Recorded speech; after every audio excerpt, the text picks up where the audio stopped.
Mais uma vez, TV Globo contra Judiciário Brasileiro.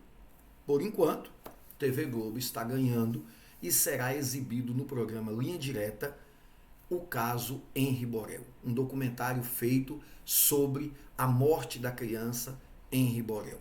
É sobre isso que nós vamos falar, sobre essa luta da Globo contra o Judiciário que quis inicialmente proibir essa exibição. Mas antes, se inscreva no nosso canal, curta o nosso vídeo, se você gostou, compartilhe com os demais colegas, compartilhe com seus alunos, com seus estagiários, com seus colegas do mundo jurídico e também, por que não, aquelas pessoas que, muito embora não sejam do mundo jurídico, se interessariam pelos assuntos que abordamos aqui. Mas vamos lá, de que estamos falando? Creio que todos vocês sabem, uma criança chamada Henri Borel foi vítima de homicídio na cidade do Rio de Janeiro e a suspeita recai sobre a sua mãe e o seu padrasto, o ex-vereador Jairinho. Pois muito bem, esse processo está tramitando, não foi julgado ainda, não tivemos a sessão de julgamento que será realizada pelo Tribunal do Júri e, portanto, é um processo inacabado, onde não se tem ainda declarada a culpa de nenhum dos réus que foram denunciados. A Rede Globo de televisão, resgatando um programa que fez sucesso há muito tempo atrás, chamado Linha Direta, fez um documentário sobre esse caso, não sobre o processo, sobre o caso da morte do Henri Borel e pretende exibir esse documentário no programa Linha Direta. O advogado de defesa do réu Jairinho entrou com uma ação na justiça na cidade do Rio de Janeiro para proibir que a Globo exibisse esse programa. Foi deferida pela juíza de uma das varas criminais do estado do Rio de Janeiro, da cidade do Rio de Janeiro, foi deferida uma medida liminar proibindo a Globo de exibir esse programa. A Globo, então, recorreu ao Judiciário no STF e numa decisão proferida pelo ministro Gilmar Mendes, essa liminar foi cassada. Também em caráter liminar, Gilmar Mendes deferiu o pedido da defesa, o pedido da TV Globo, e o programa será exibido. Então percebam, a defesa de Jairinho não queria a exibição e a TV Globo queria a exibição. Gilmar Mendes autorizou a Globo a fazer essa exibição. Percebam, eu estou gravando esse vídeo no início da tarde, agora são 13 horas e 26 minutos do dia 18 de maio. Provavelmente esse documentário será exibido na noite de hoje, mas é lógico que até o final do dia nós podemos ter alguma outra decisão judicial e ter uma reviravolta nessa situação. Certo é que talvez, a depender do momento que você assista esse vídeo, esse programa já tenha sido exibido ou então realmente tenha prevalecido alguma decisão judicial que proibiu a exibição. Para comentar toda a celeuma que está em torno desse assunto, eu antecipo para vocês. Eu não tive acesso aos autos do processo que tramita no Judiciário do Rio de Janeiro sobre a morte do Henri Borel. Eu não tive acesso ao pedido feito pela defesa para que o programa não fosse exibido, não tive acesso à decisão da juíza, não tive acesso ao pedido feito no STF pela Globo e também não tive acesso à decisão do ministro Gilmar Mendes. Então você pode estar se perguntando, professor Arlen, mas se você não teve acesso a nada disso, como que você pretende esclarecer? Vamos lá. O meu esclarecimento não é sobre o processo. O meu esclarecimento é sobre a atuação do judiciário nesse tipo de situação. É sobre essa decisão da juíza e a decisão de Gilmar Mendes. A minha explicação versa, sobretudo, sobre o funcionamento do Tribunal do Júri e o poder que a imprensa pode exercer sobre esse julgamento realizado pelos cidadãos do povo. Então, para que a gente explique isso para vocês, não tem importância nenhuma eu ter acesso aos autos do processo para eu saber quem é culpado, quem é inocente ou emitir minha opinião sobre aquilo ali. Tá joia? Então vamos lá, o primeiro ponto que eu preciso chamar a atenção de vocês. Nós estamos diante de um crime doloso contra a vida. Crime doloso, aquele crime que foi praticado com consciência e vontade. A pessoa que praticou sabia que era crime e ainda assim quis o resultado, quis praticar. É um crime doloso. Contra a vida do menino Henri Borel foi ceifada. Esse crime doloso contra a vida é julgado pelo Tribunal do Júri por uma previsão constitucional. A nossa Constituição estabeleceu lá no artigo 5º, inciso 38, a linha D de dado, que cabe ao tribunal do júri julgar os crimes dolosos contra a vida. Pois muito bem, e o que é mesmo, professor? O tribunal do júri. O tribunal do júri é formado por um juiz togado e 7 juízes leigos. Quando a gente fala 7 juízes leigos, nós estamos falando de jurados, e a palavra leigo refere-se tão somente ao conhecimento jurídico.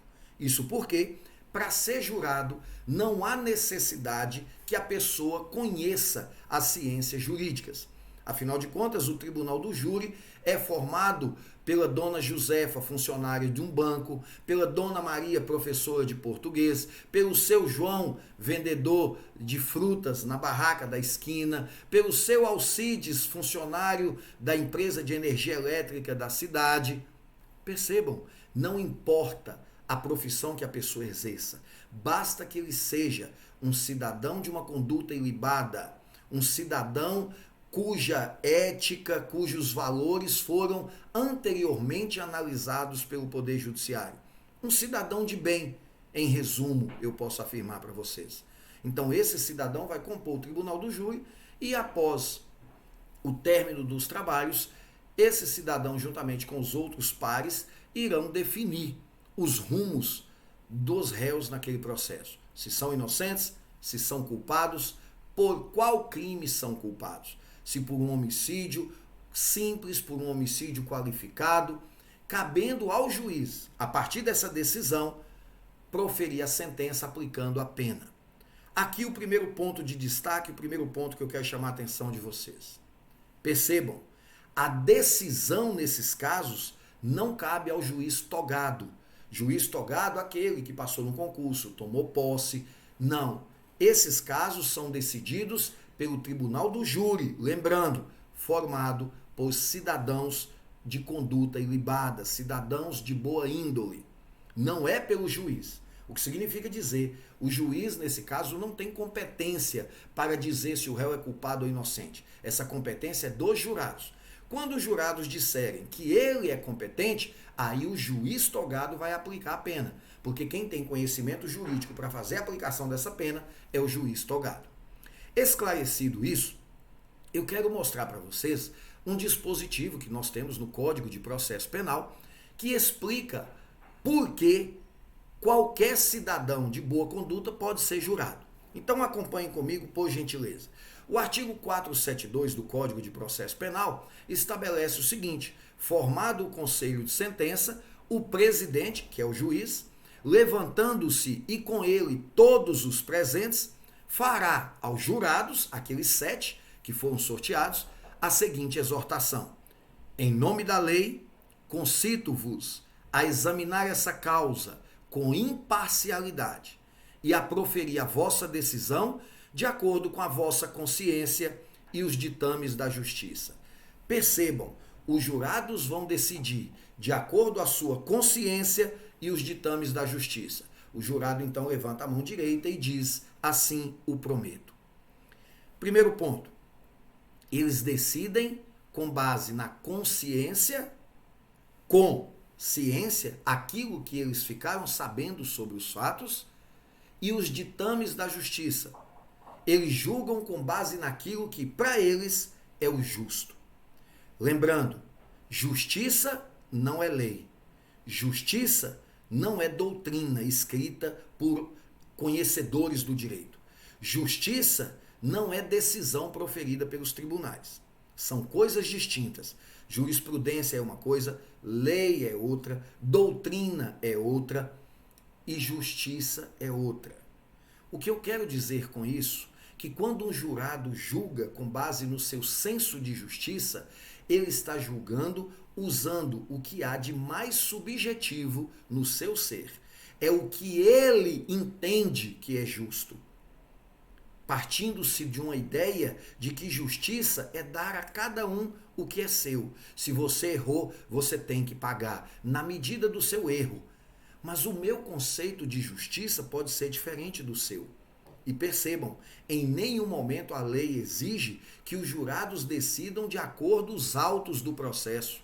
Não. Os jurados não decidem de acordo com o que determina a lei. Não. Que os jurados decidam de acordo com o que está previsto nos tribunais. Não.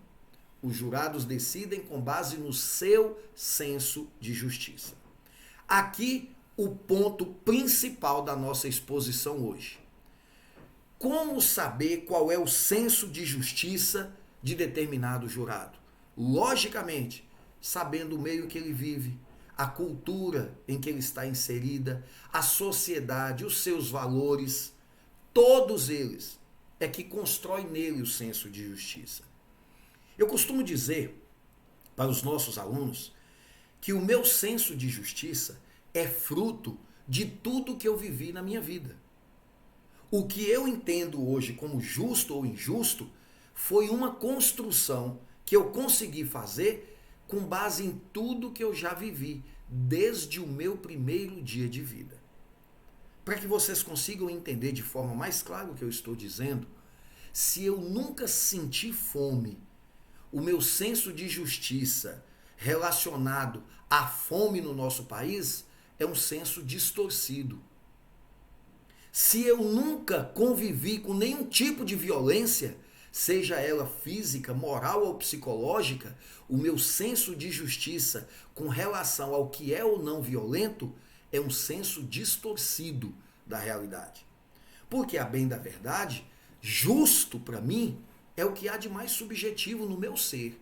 É o que eu acho que é justo. Não importa o que você define como justiça. O que para você é justo, para mim pode não ser.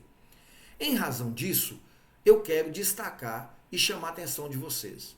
Quando um jurado está no tribunal do júri, ele julga com base no que ele entende que é justo. Não importa o que pensa o promotor, não importa o que pensa o advogado, não importa o que pensa a família da vítima, não importa o que pensa a família do réu e, mais importante ainda, não importa o que pensa o juiz que está presidindo os trabalhos. O jurado é livre para julgar de acordo com a sua consciência e os ditames daquilo que para ele é o mais justo. Pois muito bem. Quando o vereador Jairinho contratou o advogado para pedir que esse programa não fosse exibido, a tentativa é de evitar que pessoas que vão participar do julgamento assistam esse documentário antes do processo ser julgado. Ou seja, nós corremos um grande risco de, no dia do julgamento, as pessoas que compuserem o plenário, que estiverem ali como jurados, serem pessoas que vão julgar com base na reportagem da Globo e não com base no senso de justiça deles. O advogado, então, entendendo que isso pode interferir na imparcialidade de quem vai julgar, tentou evitar que esse programa fosse exibido antes do julgamento. O ministro Gilmar Mendes, ao cassar a liminar concedida pela juíza do Rio de Janeiro, fundamentou, e eu estou fazendo isso baseado em noticiários, porque, como eu disse no início, eu não tive acesso à decisão, mas é uma decisão que está sendo noticiada em todos os meios televisivos, de internet, de redes sociais. Então, alguns trechos eu já tive acesso.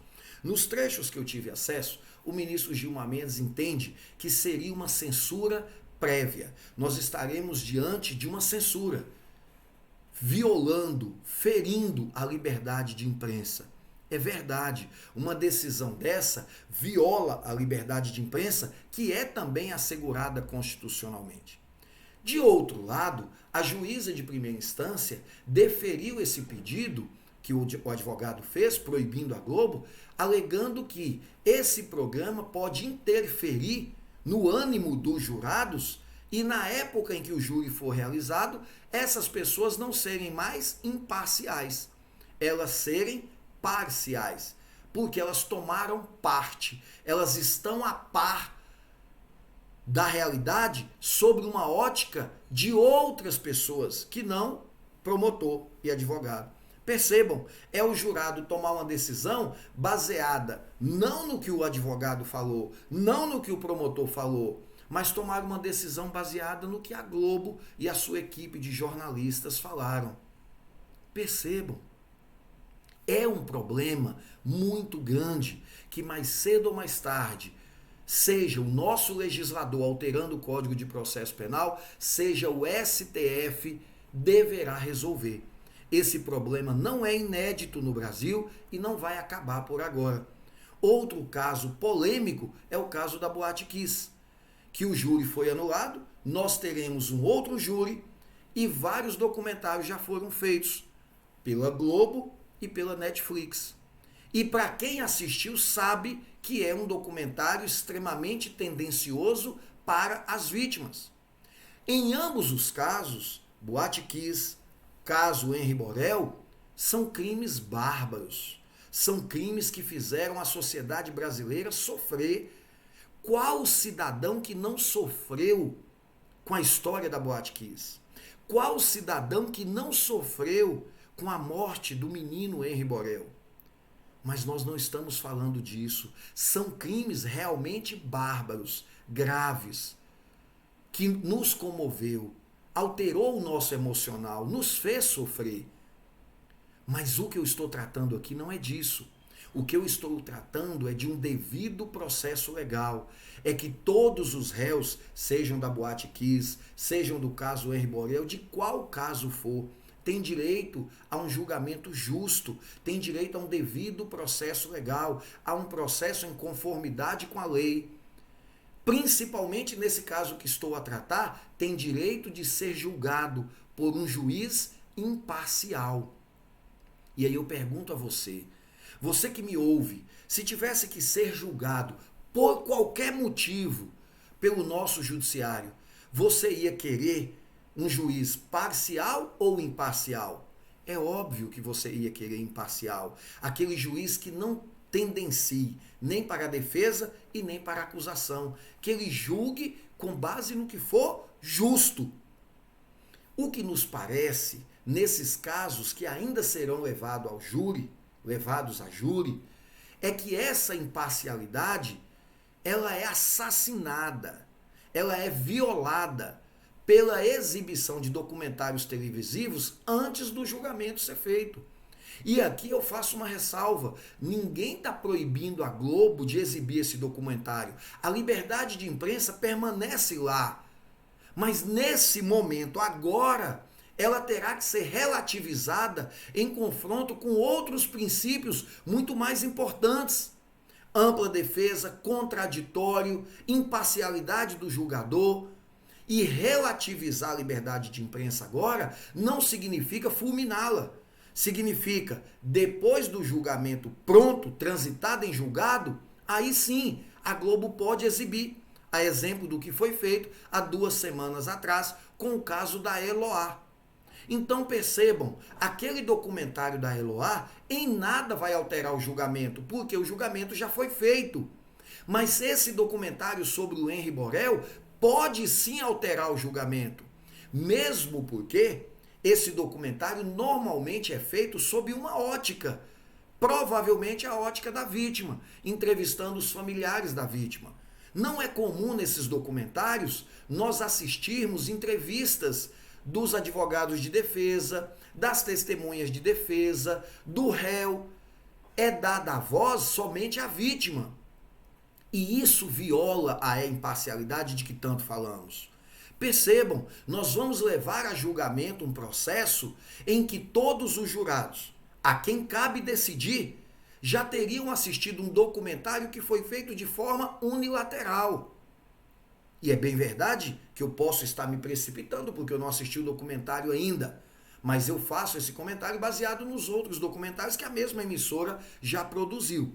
De toda sorte, ainda que sejam ouvidas pessoas ligadas ao réu, não é interessante que a pessoa que vá julgar esse processo tenha assistido um documentário que não faz parte dos autos. Esse documentário não é parte do processo. Esse documentário é feito por uma terceira pessoa, que não é parte. Rede Globo de televisão. É sim um problema que precisa ser enfrentado. A meu sentir, a minha opinião é de que deveria prevalecer a proibição. A Globo não pode exibir enquanto não transitar em julgado, porque se exibir pode influenciar nos jurados. E aí um ponto relevante, mas por que não influenciaria se fosse um juiz? Porque o juiz é obrigado a fundamentar a sua decisão. Isso está no artigo 93, inciso 9 da Constituição Federal. O juiz, quando profere uma decisão, ele é obrigado a explicar, fundamentando por que ele está condenando ou por que ele está absolvendo, apontando qual prova que tem no processo que formou o convencimento dele. Então, mesmo que o juiz assista um documentário, ele não pode fundamentar a sua decisão por uma prova do documentário. Ele tem que fundamentar a sua decisão com base numa prova que está no processo, não no documentário. Então, quanto ao juiz de direito, isso não tem problema. Mas no caso dos jurados, o problema existe. Por quê? Porque os jurados não precisam fundamentar a sua decisão. Muito antes, pelo contrário. A votação dos jurados é sigilosa. O jurado absolve o réu, sim ou não. Ele não precisa explicar por que está votando sim e nem precisa explicar por que está votando não. E por que ele não precisa, professor? Porque a lei estabelece, ele julga com base na sua consciência e os ditames da justiça. A doutrina chama isso de íntima convicção.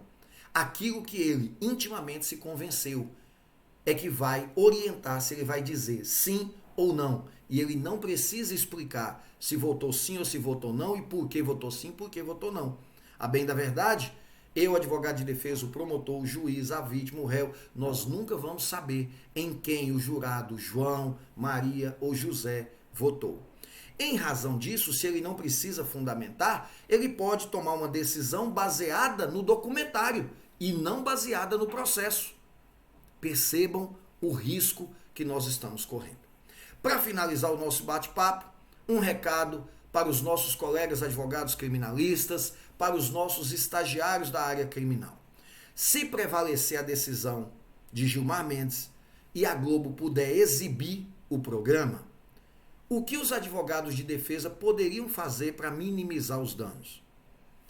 Eles deveriam, como normalmente todo advogado tribuno de júri faz, pegar a lista de jurados e procurar saber quem são esses jurados. Não se trata de invadir a vida privada de ninguém. Trata-se, por exemplo, de acessar as redes sociais desses jurados e observar sobre o que esses jurados falam, escrevem, pensam, onde convivem, com quem convivem. Quase que um Globo Repórter sobre esses jurados. A minha sugestão: tem pessoas que vai assistir esse programa e que nem sabe que vai ser jurado, porque a lista de jurados é divulgada poucos dias antes do julgamento e nós nem sabemos quando esse julgamento vai acontecer. Quando essa lista for divulgada, cabe à defesa, por zelo, procurar saber se essa pessoa, se essa lista, esses 25 nomes, algum deles fez postagens sobre o caso de Henri Borel nas suas redes sociais, acompanhou os programas, é alguém que assiste toda a programação da Globo, é alguém que gosta do programa Linha Direta, que segue as páginas sociais do Linha Direta. Com isso você consegue argumentos para, no plenário, recusar esse jurado de forma fundamentada. Fundamentar para o juiz que esse jurado não tem imparcialidade em razão de todos aqueles elementos de prova que você colheu. Lembrando, você não tem o direito de violar a vida privada de ninguém, mas tudo aquilo que o jurado, de espontânea vontade, publicizou nas redes sociais, você pode sim recolher e servirá de elemento para que você possa sustentar a sua tese e recusar esse jurado no plenário. Mas indiscutivelmente, nós estamos diante de um grande problema. A defesa no tribunal do júri, mais uma vez, sai muito prejudicada. Um grande abraço a todos vocês, espero vê-los em breve e até já. Tchau!